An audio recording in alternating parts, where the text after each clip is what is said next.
আজকে আমাদের প্রোডাকশনের চাপ বেশি, গেরে ব্যালেন্স করতে আছি, তাই ট্রলি খুব সংকট। অনেক কষ্ট করে ট্রলিগুলো ম্যানেজ করছি।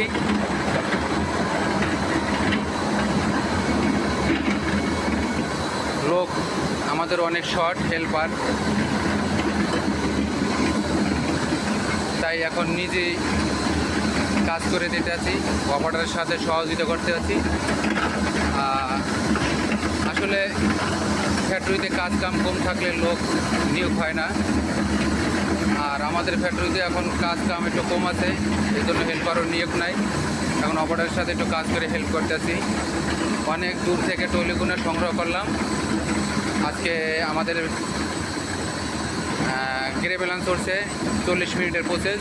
টার্গেট নিয়েছি 8 ব্যাচের। 8 ব্যাচ আমরা করব, তাই টার্গেট নিলাম 8 ব্যাচের গেরে ব্যালেন্স করবো। তাই ট্রলিগুলো খুব সংকটে আছিল, ট্রলিগুলো খুব অনেক কষ্ট করে ম্যানেজ করলাম। আসসালামু আলাইকুম, সবাই ভালো থাকবেন। আর আমার এই চ্যালেঞ্জে যদি সবার ভালো লাগে সাবস্ক্রাইব করে লাইক কমেন্ট করে দিন।